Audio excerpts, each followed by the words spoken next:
Yes, I greet you. Welcome to another one, your Truth and Love the Church, where we speak the truth in love. So, as your brother Joseph was just going through, social media, we figured out there are things you're talking about, you're discussing, and some of you have been messaging me on what I think about some certain issues. It has to do with, Bishop T.D. Jakes. We know the P. Diddy, scandal that, was brought to light and the like. Hey, Bishop Jakes, how are you? What's up, man? Man, it's so good to see you. It's better to see you. How you doing? Looks like you're out in the sun. The Jakes have slept with multiple men at Diddy's parties and abroad, and they refer to him as being a power bottom. Get ready to hold on to your seats because the world of celebrity scandals just got a whole lot juicier. Most of these things are allegations, and we started seeing people coming out to say that the bishop did this. I've heard from two other victims that it's just a lot to talk about, that experienced the same thing that I experienced. They were younger. And it's very hard to talk about these things because most of the time people get overshadowed with the gift of that particular person. Oh, they're so gifted. They're a great singer. They're a great preacher. Oh, look what they did for the community. But gifts and callings come without repentance. And two of the offenders were not only a victim of grooming, as what I described in some of my previous videos, but of SA, sexual assault, from the same predator that groomed me and that violated me as a man. They're going to be pressing charges, and as much as this is an uncomfortable conversation to have, especially with people who don't know what it feels like, so it's kind of hard to be in someone's shoes, and other people who say, well, why now? Because they don't understand the emotional, the psychological effects that it has on someone. So this man who you are hearing right now, that's Prophet Manasseh Jordan, who used to minister with Pastor Benny Hinn. And his father's name is Bishop Bernard Jordan, who actually released a prophecy which Bishop T.D. Jakes confirmed to be true. That prophecy was released in 1988. Let me just let you listen to it. Miraculous things will take place in West Virginia. I will raise up men who will articulate my purpose for the hour, saith the Lord. Out of the state, I will bring forth a prophetic voice, which will sound throughout all of North America. Many will come from around the country and from around the world to hear this voice. The voice has not yet been heard, nor can it articulate in this hour. Neither is this voice recognizable, nor has it been seen. But out of the womb will I bring it. I will vocalize my purpose in this generation. And this prophecy, he had a warning with it, which is talking about pride will destroy the voice, and calling forth for people to pray for this particular voice, and that his fame will be so great. And Bishop T.D. Jakes, my father went to West Virginia on a job. We didn't live in West Virginia. We lived in Mississippi. My family was in Mississippi. I wasn't even born yet. My father went to West Virginia to do a job. My mother liked the mountains and decided to stay. And that one decision changed the trajectory of my life. There was a prophet who didn't even know me at that time, named Prophet Bernard Jordan, who was prophesying to 50 states. And he prophesied to West Virginia and said, "Oh, West Virginia, hear ye the word of the Lord. Out of the mountains shall come a prophet unto the nations." It is clear that God put Bishop T.D. Jakes where he is, using so many different people, of course, Bishop Carlton Pearson. Before you and I knew who he was, God knew who he was, and he spoke who he was through a prophet. It happens to be and amazing how all of these things come full circle, because Manasseh wasn't even born. This is what I want you to do. I want each and every one of you to, with an open heart, to think both and. What do you mean? We know that he's handpicked by God, and we also know that what he did as relates to Manasseh, all the rest of the rumors, we have no proof, was predatory grooming, and it's improper. Now, as it relates to these other two guys, one who will be fouling, I hope that my advice on my platform last night, Bishop Jakes listened to, and that he will get in contact with them. All right, so this was the case, between the bishop and this young prophet Manasseh, all right, whose father prophesied about the rise and also the downfall of Bishop Jakes. And some of you have been messaging me saying that could it be the beginning of the end? Well, let's just continue with what we have here. We also have another individual known as Youngblood, who also came out to, to say this. We befriended kind of close with Bishop Jakes. And we decided in one of the times he was there, it was going to be his birthday. And it was decided after we were done taking him out to eat that I would be the person to take him back to his sleeping place. After taking him back to her home, he says, come on in, let's talk. After sitting there and having this long discourse with him, I finally look at my watch and I'm like, oh my goodness, I got to go. I got up from the table. He got up from the table. He walked around way I had to exit quicker than I got over there. And when I started to walk past him, he pulled me to himself, wrapped his arms around me and tried to kiss me. And in that moment, I literally died. And in the morning, I step into our bathroom and my home phone rings. My mother answers the phone and she says to me, Wayne, it's Elder Jakes. And when I get on that telephone, I can hear water. He is in a bathtub. And in that thing, he says to me, without any hesitation, there's 3 things I need you to do. The first one is, when I come to Pittsburgh, you're going to be the only person I sleep with.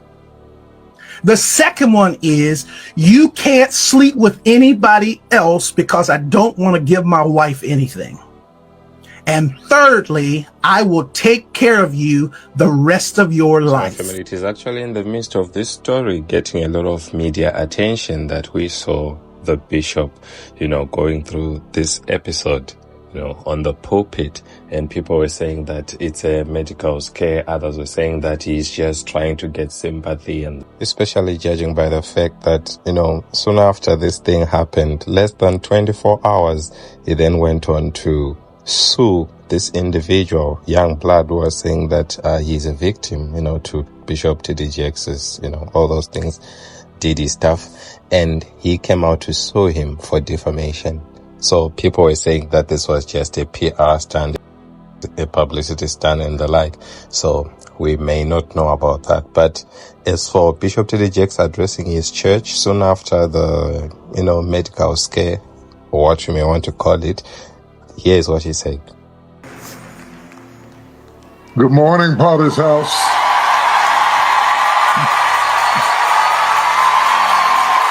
I'm in good spirits. I feel good. I'm in no pain. And you're looking at a miracle. I was in the ICU unit, and the person beside me on the day they let me out, one of the reasons I was so emotional was I felt the sun hit my face at the same time that a person down the hallway was being taken to the morgue. And it just reminded me of God's faithfulness. Every moment, every second, every minute of your life. So those are the bishop's words, As for whether or not, all these speculations you are talking to me about are true, that I may not know. But, if he was really sick, if he was really unwell, we really thank God that he is now well. Now, moving on to another, story, scandal and the like. We posted a video about what is happening over there at Daystar. And, there's this clip I just want you to watch.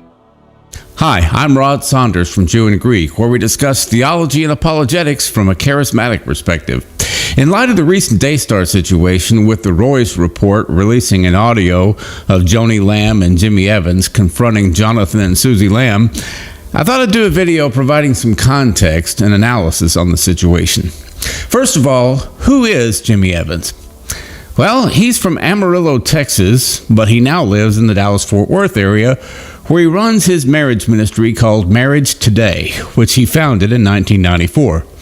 He pastored Trinity Fellowship Church in Amarillo, Texas for over 30 years before turning it over to Pastor Jimmy Witcher in 2016 so that he could devote his time to writing, conducting seminars, and doing his podcast. He's been close with the Daystar organization for many years and has been a frequent guest on their programs. Jimmy Evans is one of the most revered charismatic leaders in Texas. So when Joni brought him into the confrontation with Jonathan and Susie, she wasn't bringing in somebody that they weren't familiar with. Now, Jimmy is a big guy, over 6 feet tall, and he speaks with a lot of confidence in a very authoritative way, which can be intimidating to a smaller, less assertive guy like Jonathan. You can hear the consternation and anxiety in Jonathan's voice as he tried to express himself during the encounter. So you either trust me in the many years of experience that you've worked with me, or you don't. And that's what I need to know. Yes, Mom, I'll submit to you. That's all I need to hear.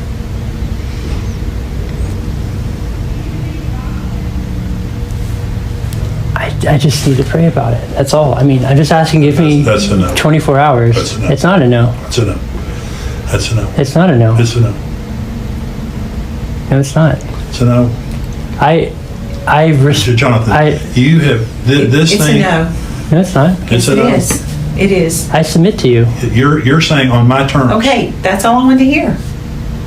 That's all I want to hear is I submit to you, Mom, and we'll move forward.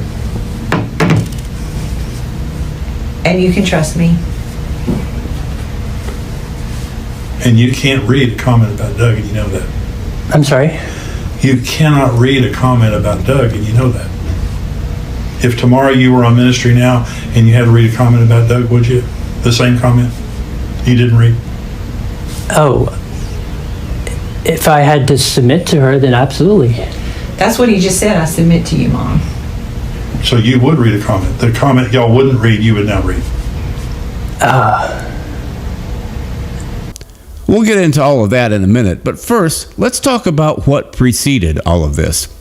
Joni and her first husband, Marcus Lamb, founded Daystar 30 years ago and built it up over the years to one of the largest Christian television networks in the world. Unfortunately, Marcus died of complications from COVID on November 30th, 2021.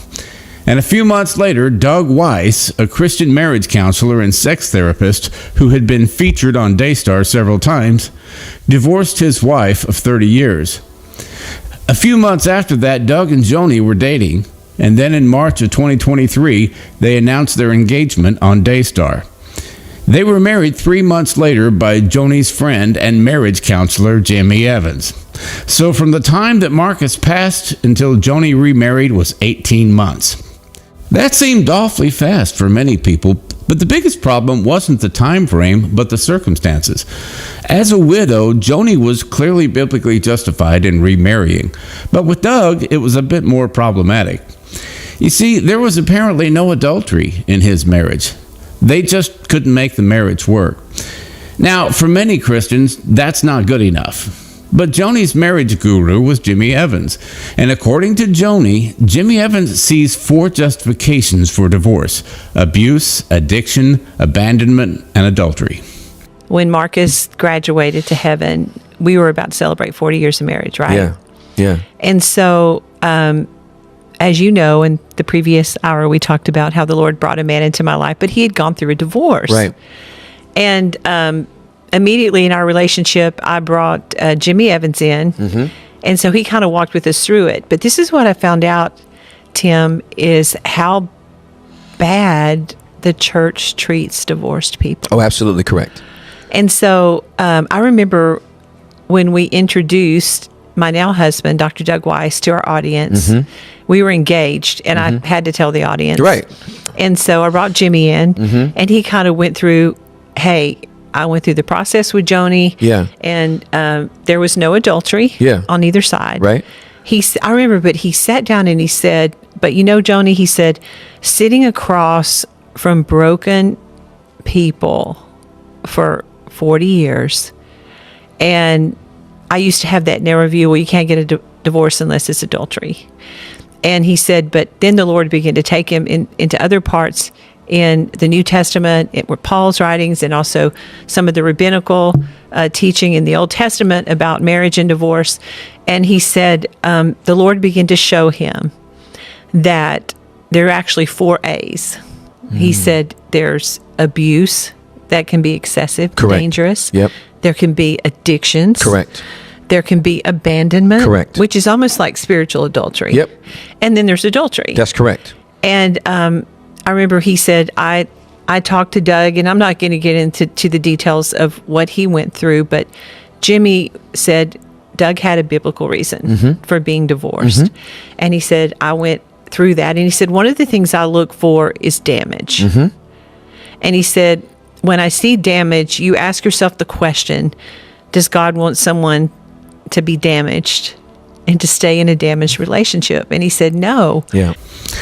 Now, for a little context here, the host of that podcast is Tim Ross, who used to pastor Embassy City Church in Irving, Texas, a sister church to Gateway Church, formerly pastored by Robert Morris. Joni and Marcus were members at Gateway. So apparently, Tim is in agreement with Jimmy Evans on this. Now, adultery, we can all agree on. Jesus said that whoever divorces his wife except for sexual immorality and marries another commits adultery, and whoever marries her who is divorced commits adultery, Matthew 19:9. Addiction isn't really addressed in Scripture. I think Jimmy Evans just came up with that on his own. It sounds good, doesn't it? But as believers, we don't go by what feels good or sounds good. We go by the Bible. As for abandonment, the Apostle Paul said, now to the married I command, yet not I, but the Lord. A wife is not to depart from her husband. But even if she does depart, let her remain unmarried or be reconciled to her husband. And a husband is not to divorce his wife. But to the rest, I, not the Lord, say, if any brother has a wife who does not believe, and she is willing to live with him, let him not divorce her. And a woman who has a husband who does not believe, if he is willing to live with her, let her not divorce him. For the unbelieving husband is sanctified by the wife, and the unbelieving wife is sanctified by the husband. Otherwise your children would be unclean, but now they are holy. But if the unbeliever departs, let him depart. A brother or sister is not under bondage in such cases. But God has called us to peace. 1 Corinthians 7:10-15. So he says that a husband is not to divorce his wife. But if you're married to an unbeliever who doesn't want to remain with you, you're not bound. In other words, you're free to remarry. But certainly if both are believers and there's no unfaithfulness, there's no grounds for divorce. So this clip that I just shared with you has to do with, Joni Lamb, who actually got remarried to this individual, Doug Weiss. So he's actually a divorcee. And then this brother who I just shared with you, was breaking it down, talking about whether there were reasonable grounds for him to divorce his wife. And then a few months later, he then gets remarried to Joni Lamb, who is now having problems with her son. All right. And he then brought in the same person who encouraged her to get remarried is the person that she's bringing to try to convince her son to fall in line. Well, I don't know, you just tell me what you think. I just felt that was something I had to share with you. And concerning Jonathan and his wife, here are, their words regarding all these questions they have been receiving from the people. And first, thank everyone for your incredible support. Obviously, we've had something come to the surface that's been hidden to a very small select group of people, something that we've been walking with for several years now. And to have it just fully come out, to have the truth out there, it's really been freeing in a lot of ways because we don't have to have something that we're hiding. It's out in the open. Yes, that's true. But also, I would add that since this is such a absolutely deeply traumatic thing that we've gone through, obviously us sitting here can never fully express what we've walked through in these past few years. I mean, I don't even want to get into the process of what that looked like, but it was excruciatingly painful. So yes, there is that freedom in not having to depend on a few people and keep begging for justice and having it minimized and turned down, and just hitting a wall like a dead end. There's peace and satisfaction now. When the story came out and the way people received it, and I felt like the floodgates of justice opened on us when everyone validated what we as parents felt. We really wanted to do a short video. This is not the time or place that we want to get into our whole story. Jonathan and I just quickly grabbed the camera, sat down here to address a few questions. We will be doing some podcasts with amazing people and get into the nitty-gritty and the deep things. We told a few journalists our story, and then they have full control of what we've given them. We have no control. We told the truth. They do the investigation. That takes months. It takes a long time. So this is not something that just started now. This has been building. I'm proud of them for doing their due diligence. Yeah. And so I thought the reason I suggested we do this video is because I didn't realize how much it would blow up. Jonathan had kind of an idea. I genuinely didn't. And since we've been on TV so much and people have loved us so genuinely, I felt it was cruel to not answer a few questions that people who genuinely love us want these answers to. All right, so these are 4 of the most common questions that we've got over the last few days. One is, why didn't we go to the police? And why did it take so long to talk? 2, why did I not put my hands on this man? And 3, why did Susie scream for me to go up versus her just going up herself? And 4, why are we not going public? Yeah. So let's unpack the first question, is why didn't we go to the police? Well, we did go to the police, actually twice. I think to answer the second question, why did you wait so long to talk? I would say let's go through the timeline, because I understand in an article, there's a bit of back and forth because it's so complex. So we'll just go in a streamline. We're going to do a super concise version because this is going to be a short video.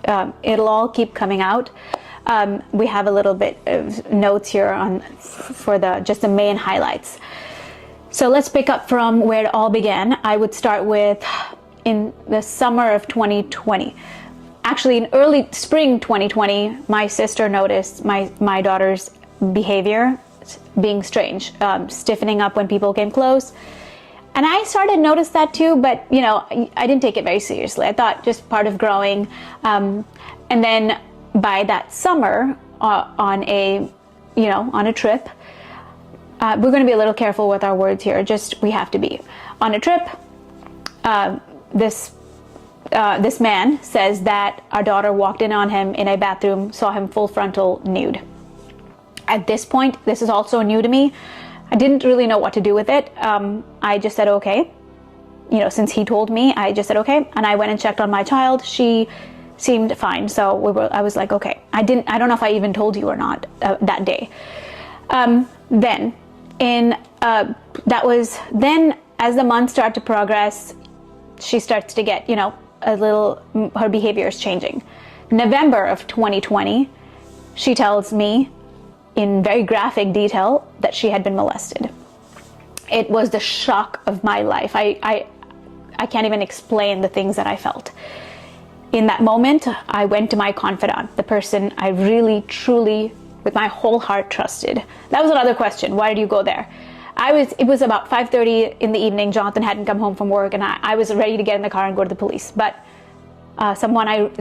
this woman I really trusted said, no, we're going to talk to the teachers. When I talked to my child that day, when she told me... Well, this woman, it's my mom. You can just say the name. I know. It's still hard. It is still hard. It's easy to talk to a journalist as a one-on-one person, but going public, it genuinely hurts. These are people that we love. These are not people we're angry at or hate. Okay, sorry. I'm trying not to get emotional. So, I asked my child. I have no practice with this. I don't know what leading questions are or not. I assumed it was the school. Her world was so small. Home, school, and we'd take her to Daystar. So, I assumed it was a school. I asked her, is it at school? She was nervous and just nodding. I found out since, counselors have explained that behavior to me now, and it all adds up, it all makes sense. And I said, was it a girl or a boy? She said a boy, and I said, how tall? Trying to gauge the age, and she said taller than Daddy. That struck fear in my heart because Dad is a man. A 5-year-old doesn't, know to communicate that. Okay, picking up the pace. Once that happens, we go to the school, and this confidant, the one I trusted, after we talked to the teachers and they said there's no male here, it's almost like, okay, we've done our part, case closed. And I told Jonathan, I don't want to get talked out of this. I don't want to have a discussion with your family. Let's go to the police. We went to the police, filed our report. They did a quick little investigation since there was not much to go on. They closed the case pretty quickly because our daughter was terrified. No she wouldn't talk anymore at the school, so they. A lot of things, small things, happen from talking to people, processing, other family members reaching out with concerns. Things happen. We're more vigilant over our child. We get a nanny in the picture to keep her away. She's terrified to go to Daystar. We do, however, go on that family vacation in August of 2021, and this is a big one. This would answer the question of, I guess the first question is, when you walked up that day, why did you not put your hands on the man? Well, when I walked up there and I saw Pete up there with my daughter, I was horrified. The first thing I started doing was screaming, what are you doing? Obviously, since his hands weren't on my daughter, he wasn't in the act, he was just in the room with her. I wasn't at that time about to put hands on him or beat him up, but obviously I was horrified and I was just shouting him down, and that led to him multiple times, probably 50 times, saying, oh, I'm so sorry, I'm so sorry, I'm so sorry. So again, it felt like I had caught him red-handed and doing something that he shouldn't have done. And as evidenced by the fact that Susie saw him follow up my daughter after she had told her to change into her swimsuit. Well, so there's intent. I'll add this to complete your answer. First, if that man's hands were on our child's body, that man would have been leaving that house in handcuffs. The police would have been called.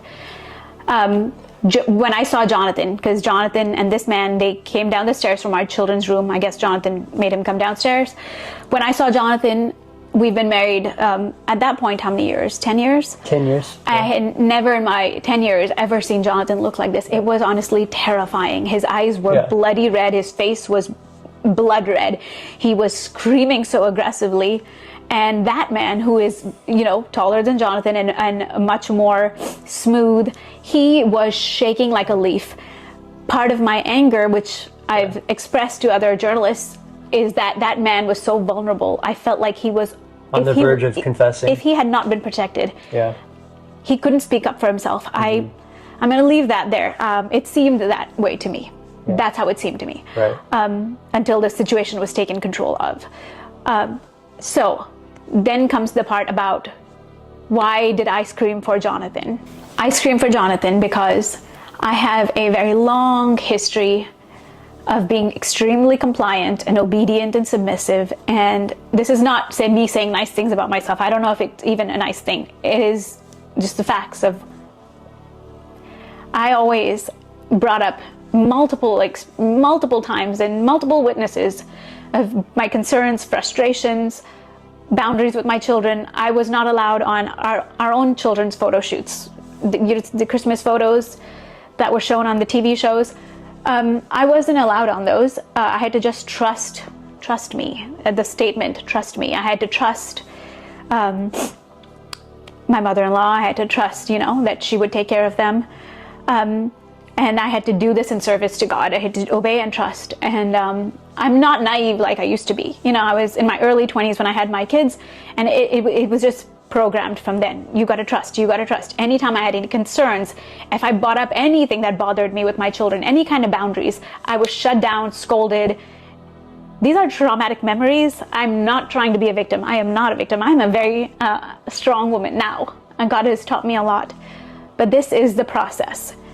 And that day, I just know, I'm not even that smart. I wouldn't have thought of this. In my gut, in my spirit, when I saw that man, I told my kid to go put on her swimsuit. I saw him turn and follow her up those stairs. And I just felt it in my gut, in my spirit, get Jonathan. They will not believe you. And that is the best thing that I could have ever done for my child. Yeah. I wouldn't change one thing, because if I had not, and Jonathan, what did you feel when I came to you? Yeah, I remember I was brushing my teeth. So I just felt a quickening in my spirit to like run.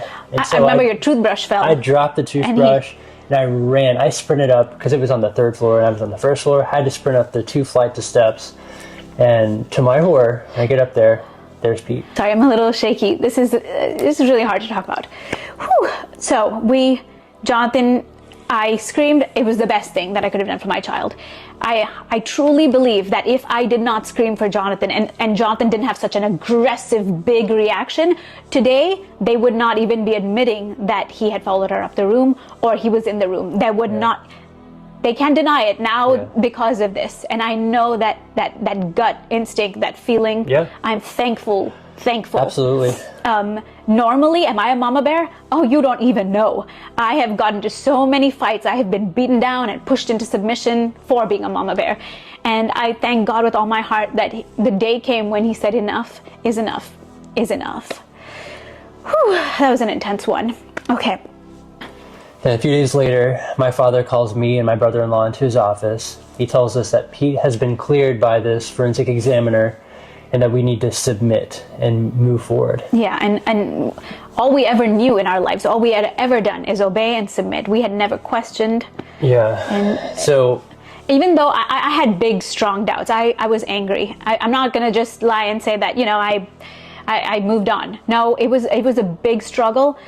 But the way that we were trained, God is our witness, Jonathan and I, you are going to be the future leaders. You have to take the lower road. You have to bring family unity. You have to do what it takes to be the bigger person. Go golf with him. You go have coffee, apologize to her. Do whatever it takes to be friendly and loving. That is the character of Christ. And we did it with all our hearts. We didn't perform. We weren't fake about it. We truly did it with all our hearts. Yeah, it was very difficult, obviously, to move forward after that. Still, I had legitimate concerns, but at the end of the day, I trusted that my dad had actually gone through the process of clearing Pete with this examiner. Yeah. And we moved forward. We still had a very strained relationship. Oh, we had boundaries with our house. I went to Daystar one afternoon to grab something from the cafe. There was something in the green room, and I had my child with me, and I knew she was scared at this point, so we didn't take her there anymore. We had a nanny at home with her. But this one time, I wanted to pick up something really quick. I go in there, it's in the afternoon, I didn't think anyone would be in the green room. And I take her with me, and it was horrible. I go to grab that box of food, and in walks Pete and, his spouse. And my child was so full of terror, her body went completely limp, and she fell under the table hard. I grabbed her little body, I picked her up, and I ran into the car. And I remember telling other family members about it, the ones I trusted. And it was traumatic. I was like, I'm not bringing my child here. We didn't for a while. But these things were happening. So then we go into this strained part of this relationship. This was the first time in our lives that Jonathan and I weren't having a warm, close relationship with his parents. Before that, we were so tight. And this was very, very hard. I mean, we cried a lot, and it was really painful. We get a text saying, hey, your dad's really sick, can you come help? And of course, I was like, of course, I'll come spend the night. I'll stay on the couch. He was not in the hospital at this point, so I go stay on the couch, taking care of him, helping him walk to the restroom, do whatever, because we love our parents, and everything goes out of the window at that point. Our child is safe, away from the person we suspect, but we will serve our parents. And we began to do that. From there, the hospital begins. you were there all day long while I was home with the kids. I was there night shifts. I would alternate with another person. Joni was there all the time. But on the nights that I was there, I thank God with all my heart for those nights. I got to really, there was no offense, no anger. I got to love on him. It was a very slow and hard death, but, got to, rub his head because his head would get hot and my hands were always cold. So rub his head, and rub oil on his feet. And I don't know if I should even say this or not, but I had the honor of, after he passed in his body, most people left. It was you and me, and I had the honor to close his eyelids. Just very deeply things that cause trauma. I had never seen anyone die before. So our child, everything happens with her. Then Marcus dies, and then we go into full gear of Jonathan becoming vice president. And there's such a small timeline from the time these events happened with Pete and me confronting him in the beach house to the time my dad passes away. Whew. Joni starts dating this man. I'll throw this in there. With all my heart, I wanted her more than anybody else to find love. I wanted her so badly to not be alone. I loved her. I wanted her to be happy. And then she starts talking to him. She says, trust me. We always trusted her. So we started to trust her until it was more October of 2022 when things started to change. We found out more details about divorce. We have Matthew 19. I start talking to pastors to get actual biblical counsel. So that's October 22 is when it started to get really, the tensions arose, panic attacks began, all sorts of things. And then from October, it's building until July of 2023 when I was fired because I stood on my convictions. Won't get into that at this point, but that's what happened. At that point, life got very difficult, complicated. Jonathan was trying to manage what to do.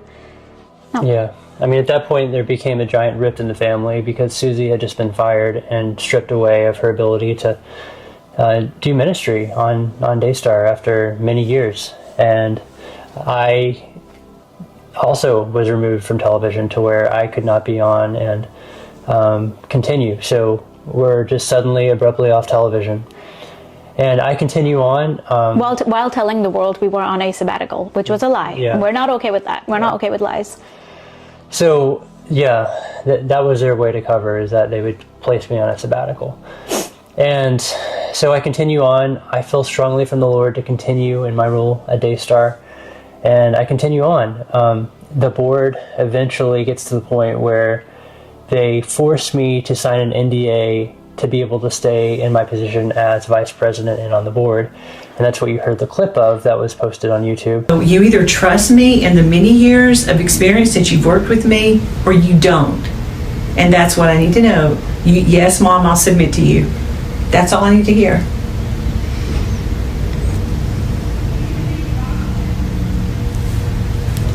I just need to pray about it. That's all. I mean, I'm just asking, give me That's a no. 24 hours. That's a no. It's not a no. That's a no.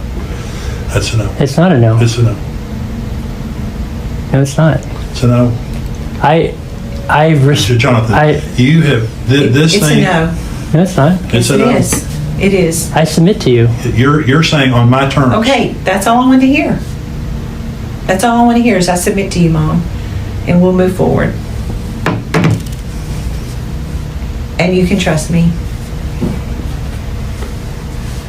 And you can't read a comment about Doug, and you know that. I'm sorry?